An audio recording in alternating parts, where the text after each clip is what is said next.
الرحمن الرحیم وَيَرِدُ عَلَيْهِ أَنَّهُ لَمَّا كَانَ الْمَذْهَبُ عِنْدَكُمْ وَعِنْدَ أَكْثَرِ الْعُلَمَاءِ صِحَّةَ تَعْلِيلٍ فَيَجِبُ أَنْ يَبْطُلَ الْعَامُّ عِنْدَكُمْ بِنَاءً عَلَى زَعْمِكُمْ فِي صِحَّةِ تَعْلِيلِهِ وَلَا تَمَسُّكَ لَكُمْ بِزَعْمِ الْجُبَّائِيِّ أَنَّ عِنْدَهُ لَا يَصِحُّ تَعْلِيلُهُ فَلِدَفْعِ هَذِهِ الشُّبْهَةِ قَالَ عَلَى أَنَّ احْتِمَالَ التَّعْلِيلِ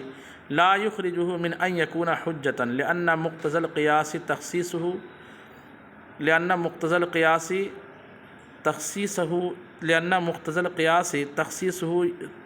یہی عبارت ہے یہاں پر بھی عبارت میں کچھ دیکھیں آگے پیچھے ہے لأن مقتضى القياس ہے یعنی ما اس میں موصول ہے لأن اور یہاں مقتضى لکھ دے اس لیے میں گڑبڑ کر رہا تھا لأن ما اقتضى القياس یہ عبارت صحیح ہے لأن مقتضى القياس تخصيصه يخص وما لا فلا یہاں سے ایک اعتراض اور اس کا جواب اعتراض یہ ہے کہ آپ کہہ رہے ہیں کہ ہمارے علماء کے نزدیک اگر تخصیص کے افراد معلوم ہوں مخصوص افراد کیا ہوں معلوم ہوں تو وہ تعلیل کو اور قیاس کو کیا کرتا ہے قبول کرتا ہے تعلیل کو اور قیاس کو کیا کرتا ہے قبول کرتا ہے تو اس صورت میں تو پھر جب تعلیل کو قبول کرے گا تو اس تعلیل کے ذریعے سے اور بھی دوسرے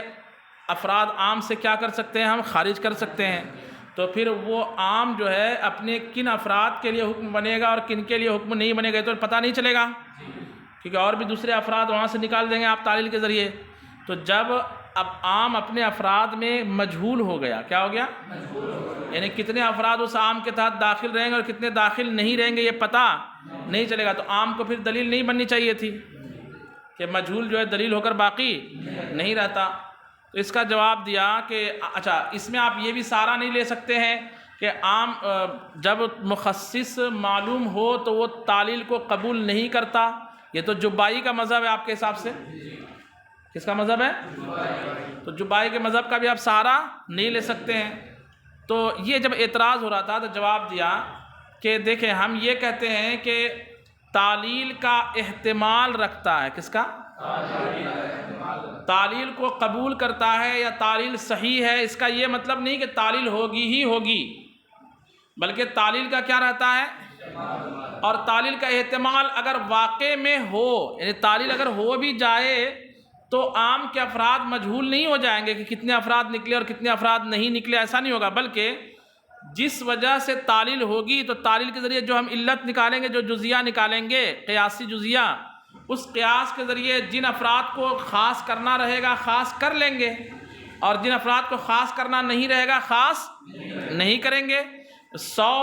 مشرکین میں سے کس پر حکم قتل جاری ہوگا کس پر نہیں ہوگا تو جن علتوں کی بنیاد پر ہم کچھ مشرکین کو نکالیں گے اتنے مشرک طے شدہ طور پر نکل جائیں گے تو باقی میں عام اپنے افراد پر مضبوطی سے شامل رہے گا باقی افراد پر عام کیا رہے گا شامل رہے گا تو اس میں کوئی مجہول والی بات نہیں ہوگی اور اس میں بات یہ ہے کہ صرف احتمال ہے کس کا ہے تعلیل کا احتمال ہے تو احتمال ہوگا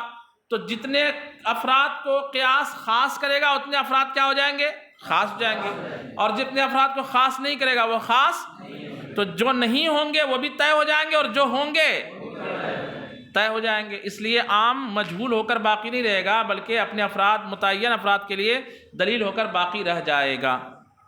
یعنی عام کے افراد اس صورت میں مجہول نہیں ہوں گے دیکھیں کہتے ہیں کہ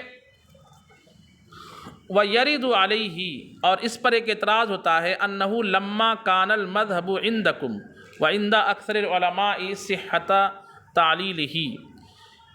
کہ جب آپ کے اور اکثر علماء کے نزدیک مذہب ہے اس کی تعلیل کے صحیح ہونے کا کیا مذہب ہے یہ مذہب ہے کہ اس کی تعلیل صحیح ہوتی ہے یعنی مخصوص افراد جو مخصص ہے معلوم ہے اس کی تعلیل صحیح ہوتی ہے فَيَجِبُ أَن يَبْطُلَ الْعَامُّ عِنْدَكُمْ تو واجب ہے کہ عام آپ کے نزدیک کیا ہو جائے باطل ہو جائے یعنی عام دلیل ہو کر باقی نہ رہے کیونکہ مجہول ہو جائے گا وہ بناءً علی زعمکم صحت تعلیل ہی بنا کرتے ہوئے اس بات پر کہ تم نے اس کے تعلیل کے صحیح ہونے کا کیا کیا؟ زوم کیا، گمان کیا۔ لفظی معنی ہوگا بنا کرتے ہوئے تمہارے گمان کرنے پر اس کے تعلیل کے صحیح ہونے کا، یعنی اس بات پر گمان کرتے ہوئے، اس بات پر بنا کرتے ہوئے کہ تم نے اس بات کا گمان کیا کہ مخصص کی تعلیل کیا ہوتی ہے؟ صحیح ہوتی ہے۔ ولا تمسک لکم بزعم الجبائی، اور جبائی کے گمان، جبائی کے زوم سے تمہارا کوئی تمسک نہیں ہو پائے گا۔ ان عندہ لا یصح تعلیلہ، کہ اس کے نزدیک اس کی تعلیل صحیح نہیں ہے یا وہ تعلیل کی صلاحیت نہیں رکھتا۔ یہ تو جبائی کا مذہب، آپ کا مذہب ہے ہی نہیں۔ فلدفع هذه الشبهة قال، تو اس اعتراض کو دفع کرنے کے لیے مصنف نے یہ کہا على ان احتمال التعلیل لا يخرجه من ان يكون حجة، اس بنیاد پر کہ تعلیل کا احتمال اسے حجت ہونے سے خارج نہیں کرے گا، یعنی مخصوص افراد میں تعلیل کا احتمال عام کو حجت ہونے سے خارج نہیں کرے گا۔ کیسے؟ لأن مقتضى القیاس تخصیصہ، اس لیے کہ قیاس یعنی تعلیل کے ذریعے جن افراد کی تخصیص کا تقاضا کرے گا، یخص، وہ افراد کیا ہو جائیں گے؟ وما لا فلا، اور جن افراد کی تخصیص کا تقاضا نہیں کرے گا وہ خاص نہیں ہوگا۔ فإن المخصص إن لم يدرك فيه علة، اس لیے کہ مدرک میں اگر مخصص میں اگر کوئی علت معلوم نہ پڑے، مخصص میں اگر کوئی لا يعلل، تو کوئی تعلیل نہیں ہوگی۔ فیبقى العام فی الباقی حجتاً، تو عام جو ہے باقی افراد میں کیسے باقی رہے گا؟ حجت کے طور پر۔ وَإِنْ عُرِفَتْ فِيهِ عِلَّةٌ، اور اگر اس میں کوئی علت پتہ چل جائے، فَلِكُلِّ مَا تُوجَدُ الْعِلَّةُ فِيهِ، تو ہر وہ فرد جس میں علت پائی جائے گی، يُخَصُّ قِيَاسًا، وہ فرد کیا ہو جائے گا؟ قیاس سے خاص ہو جائے گا۔ وَمَا لَا فَلَا، اور جس میں وہ علت نہیں پائی جائے گی خاص نہیں ہوگا۔ جیسے نشہ جہاں جہاں پایا جائے گا اس کو ہم حرام کرتے جائیں گے، جہاں جہاں نہیں پایا جائے گا اس کو حرام نہیں کریں گے۔ فَلَا يَبْطُلُ الْعَامُ بِاحْتِمَالِ التَّعْلِيلِ، تو احتمال تعلیل کے سبب عام کا حجت ہونا باطل نہیں ہوگا۔ یہ بات بیان کرنے کے بعد پھر کہتے ہیں فَظَّهَرَ هُنَا الْفَرْقُ بَيْنَ التَّخْصِيصِ وَالنَّسْخِ، کہتے ہیں یہ جو بحث ہم نے ذکر کی کہ عام کہ جس میں تخصیص پیدا کر دی جائے کلام کے ذریعے سے، عام کہ جس میں تخصیص پیدا کر دی جائے کلام کے ذریعے سے، وہ لائق استدلال ہوتا ہے یا نہیں ہوتا ہے۔ اس میں 4 مذہب ہم نے آپ کو بتائے۔ چاروں مذہب بتانے میں جو ہم نے نسخ اور استثناء اور تخصیص، نسخ اور استثناء اور تخصیص کی بحث ذکر کی، اس کے ضمن میں اس کو پڑھ کے آپ کو اتنا سمجھ میں آ گیا ہوگا کہ نسخ اور تخصیص میں فرق کیا ہے۔ فرق کیا ہے کہ نسخ تعلیل کو قبول نہیں کرتا اور تخصیص تعلیل کو قبول کرتی ہے، یہی فرق ہے نا۔ کہا کہ فَظَّهَرَ هُنَا الْفَرْقُ بَيْنَ التَّخْصِيصِ وَالنَّسْخِ، تو یہاں پر تخصیص اور نسخ کا فرق بھی کیا ہو گیا؟ لما ذکرنا، ان دلیلوں سے، ان باتوں سے جس کو ہم نے ذکر کیا۔ کیا ذکر کیا؟ ان تعلیل المخصص صحیح، کہ مخصص کی تعلیل صحیح ہے۔ ظہر من ھذا الحکم الفرق بین المخصص والناسخ، اس حکم سے مخصص اور ناسخ کے درمیان فرق کیا ہو گیا؟ فإنه لا يصح تعلیل الناسخ الذي ينسخ الحكم في بعض افراد العام، اس لیے کہ ناسخ جو ہے ناسخ میں تعلیل کرنا صحیح نہیں ہے۔ ناسخ میں جو ناسخ عام کے بعض افراد میں حکم کو کیا کر دیتا ہے؟ منسوخ کر دیتا ہے۔ جو ناسخ عام کے بعض افراد میں حکم کو کیا کر دیتا ہے؟ لِيَثْبُتَ النَّسْخُ فِي بَعْضٍ آخَرَ قِيَاسًا، کہ اس کے دوسرے بعض میں قیاسی طور پر نسخ ثابت ہو۔ ایسا نہیں ہوتا، ایسا ناسخ میں نہیں ہوتا کہ اس کے بعض افراد میں قیاس کے ذریعے کیا کیا جائے؟ نسخ ثابت کیا جائے، ایسا نہیں ہوتا۔ اوپر سے تعلق ہے لا یصح سے۔ یہ کس میں ہوتا ہے؟ ناسخ میں۔ یہ کس میں ہوتا ہے؟ صورتہ ان یرد نص خاص، اس کی ایک جو ہے عمومی مثال پیش کر رہے ہیں۔ اس کی صورت یہ ہے کہ ایک خاص نص وارد ہو، ایک حکمہ مخالف لحکم العام، کہ جس کا حکم عام والے حکم کے بالکل کیا ہو، بالکل کیا ہو، یہاں کا آ جائے قتل کیا جائے اور یہاں کا آ جائے پناہ دیا جائے۔ تو ایک خاص نص وارد ہے اور اس نص میں جو حکم بیان کیا گیا وہ حکم بالکل مخالف ہے کس کے، عام کے حکم کے۔ تو یہاں کیا ہوگا، یہاں کیا ہوگا، وَيَكُونُ وُرُودُهُ مُتَرَاخِيًا عَنْ وُرُودِ الْعَامِ، اور یہ جو خاص کا حکم ہے اس کا ورود الگ ہو عام کے ورود سے، عام کہیں اور آیت میں مذکور ہو عام کا حکم اور خاص والا حکم کہیں الگ مذکور ہو۔ تو اب کیا کریں گے، فَإِنَّا نَجْعَلُهُ نَاسِخًا، تو ہم اس آیت کو کیا مانیں گے، لا مخصصاً، مخصص نہیں مانیں گے، علی ما سبق، ان دلائل کی بنا جو پیچھے گزر چکی۔ تو اب جو ہے یہ والی آیت جو ہے مشرکین کو پناہ دینے والی آیت مخصص نہیں مانیں گے، اس کو کیا مانیں گے، ناسخ مانیں گے، کہ اس نے مشرکین کے ان بعض افراد میں قتل کے حکم کو کیا کر دیا، منسوخ کر دیا۔ فَإِنَّ الْعَامَّ الَّذِي نُسِخَ بَعْضُ مَا تَنَاوَلَ فَإِنَّ الْعَامَّ الَّذِي نُسِخَ بَعْضُ مَا تَنَاوَلَهُ لَا يَنْسُخُ بِالْقِيَاسِ، اس لیے کہ عام جو، اس لیے کہ وہ عام کہ جس کے وہ بعض افراد منسوخ ہو گئے، جس کو عام شامل ہے، عبارت تھوڑا بڑی پیچیدہ الگ ٹائپ کی لاتے انہوں نے، ان کو یہاں اتنا کہہ دینا کافی تھا، فَإِنَّ أَفْرَادِ الْعَامِ، فَإِنَّ أَفْرَادِ الْعَامِ مَا نُسِخَتْ، یا ہاں افراد کے عام جو کیا ہو چکے، منسوخ ہو چکے، اس طرح کہنا تھا، لیکن کیا کریں، تو بے شک عام، تو بے شک وہ عام نسخ بعض ما تناولہ، نسخ بعض ما تناولہ، اس میں وہ افراد جس کو عام کیا ہے، شامل ہے، تو ما تناولہ کا معنی افراد، بعض ما تناولہ کا معنی ہو جائے گا بعض الافراد۔ سمجھ رہے بات کو، اصل میں اردو میں ترجمہ بھی کرانا اور سمجھ میں بھی آپ کو عبارت آج، اس لیے میں اتنی تشریح کر رہا ہوں۔ تو اب معنی ہو جائے گا فَإِنَّ الْعَامَّ الَّذِي نُسِخَ بَعْضُ الْأَفْرَادِ، بعض ما تناولہ کا معنی کیا ہو جائے گا،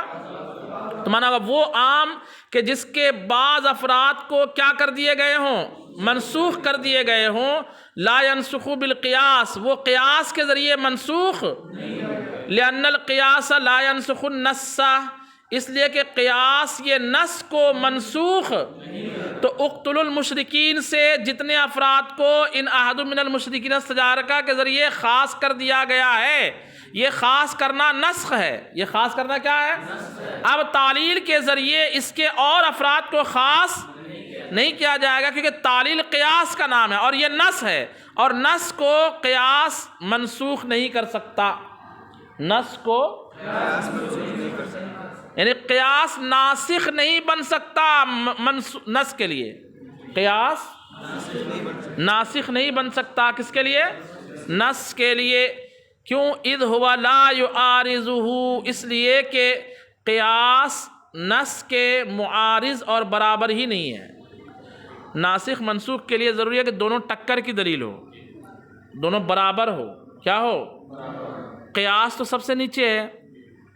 قیاس کیا ہے، سب سے نیچے ہے، تو سب سے نیچے ہو کر کے وہ قرآن کی آیت کو نسخ منسوخ نہیں کر سکتا،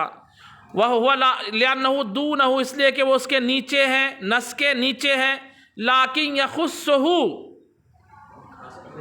لیکن قیاس کیا کرے گا، یہ اعتراض کا ایک جواب ہوا کہ آپ تو اوپر حضرت کہہ رہے تھے کہ قیاس کے ذریعے بھی اس کے بعد افراد نکالے جا سکتے ہیں، جب پناہ طلب کرنے کے اعتبار سے اس کے بعد افراد کو کیا کر لیا، خاص کر لیا، اور آپ نے کہا کہ یہ تعلیل کو کیا کرے گا، قبول کرے گا، اور پھر کرے کہ یہ نسخ ہے، تعلیل مخصص نہیں ہے، تخصیص نہیں ہے، تو نسخ تو تعلیل کو قبول، جب تعلیل کو قبول نہیں کرتا تو اس میں قیاس کے ذریعے نسخ نہیں ہو پائے گا، کہا قیاس کے ذریعے جو افراد نکالیں گے نا اس کو نسخ نہیں کہیں گے، اس کو تخصیص کہیں گے، نہیں سمجھے بات کو، یعنی آیت کے ذریعے ان احد من المشرکین استجارکا فاجرہ کے ذریعے جو افراد نکلے اس میں وہ آیت نسخ ہے، ان افراد کے لیے وہ آیت کیا ہے، ناسخ ہے، اور وہ افراد اس حکم سے منسوخ ہو گئے، عام کا حکم ان افراد میں کیا ہو گیا، منسوخ ہو گیا، عام کا حکم افراد میں منسوخ ہو گیا، اس کو نسخ کہیں گے۔ لیکن تعلیل کے ذریعے اگر اب بعض مشرکین کو قتل کرنے سے نکالیں گے، مقتول ہونے سے، قتل ہونے سے نکالیں گے، بچائیں گے، بس استثناء کریں گے قیاس کے ذریعے سے، تو قیاس کے ذریعے جن افراد کو نکالا جائے گا یہ نہیں کہا جائے گا کہ ان افراد میں عام کا حکم منسوخ ہو گیا اور قیاس نے اس میں نسخ کر دیا اور قیاس اس عام کے لیے ناسخ ہو گیا، یہ نہیں کہا جائے گا، بلکہ کہا یہ جائے گا کہ قیاس کے ذریعے عام کے بعض افراد کو خاص کر لیا گیا، تو قیاس مخصص ہوگا۔ قیاس کیا ہوگا؟ مخصص ہوگا۔ اور ایک آیت جو خاص ہے وہ دوسری آیت جو عام ہے اس کے لیے کیا ہوگی؟ ناسخ ہوگی۔ دونوں میں فرق سمجھے کہ نہیں سمجھے؟ یہ ہوگا۔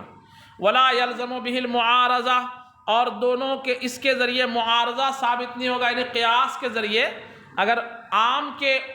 عموم میں تخصیص کر دی جائے، قیاس کے ذریعے عام کے عموم میں تخصیص کر دی جائے تو اس سے معارضہ لازم، لأنہ یبین انہ لم یدخل، اس لیے کہ یہ صرف اتنی بات ظاہر کرے گا قیاس کہ یہ فرد اس میں داخل نہیں ہے، بس اتنا ظاہر کرے گا، برابری نہیں ہوگی، تقابل نہیں ہوگا، نسخ نہیں ہوگا، بلکہ تخصیص ہوگی، اور تخصیص کے ذریعے بتائے گا کہ یہ فرد عام کے عموم میں داخل نہیں ہے، بس اتنی سی بات بتائے گا۔ خلاصہ یہ نکلا کہ ہمارا جو مذہب ہے کہ عام کے عموم میں اگر دوسرے، یوں سمجھیے قرآن پاک کی کوئی آیت ہے جو کسی حکم عام پر مشتمل ہے، کسی حکم عام پر مشتمل ہے، پھر اس کے ذریعے وہی قرآن ہی میں کوئی ایسی آیت ہو کہ جس میں اس حکم عام کے بعض افراد کو اس حکم عام میں داخل بعض افراد کو کیا کر دیں؟ خارج کر دیں، نکال دیں، تو یہ آیت اس حکم عام کے لیے ناسخ ہوگی بعض فرد میں۔ کس میں؟ جس بعض فرد کو وہ آیت شامل ہے، بعض فرد میں۔ اور تعلیل کا اس میں احتمال بہی طور رہے گا کہ قیاس جیسے نسخ کے ذریعے تخصیص ہو گئی، جس کو ہم کہیں گے نسخ تخصیص نہیں کہیں گے، ایسی قیاس کے ذریعے بھی ممکن ہو کہ اس کے اندر کیا ہو سکتی ہے؟ تعلیل ہو سکتی ہے، تعلیل کا احتمال موجود ہے، اور تعلیل کے ذریعے اس کے بعد افراد کو اور بھی مزید کیا جا سکتا ہے؟ خارج کیا جا سکتا ہے، خاص کیا جا سکتا ہے۔ لیکن قیاس کے ذریعے جو خاص کریں گے اور آیت کے ذریعے جو خاص ہو چکے، دونوں میں اعتباری فرق یہ رہے گا کہ آیت کے ذریعے جو افراد خاص ہوئے اس کو کہیں گے نسخ، کہ یہ افراد عام کے حکم سے منسوخ ہو چکے، اور اس آیت نے اس کو عام کے حکم سے نکال کر کے منسوخ کر دیا۔ لیکن قیاس کے ذریعے جو افراد کو نکالیں گے اس کو منسوخ ہونا نہیں کہیں گے، بلکہ مخصوص ہونا کہیں گے۔ کیا کہیں گے؟ مخصوص ہونا۔ بات سمجھ میں آ گئی؟ صلو علی الحبیب۔ کیا بولے؟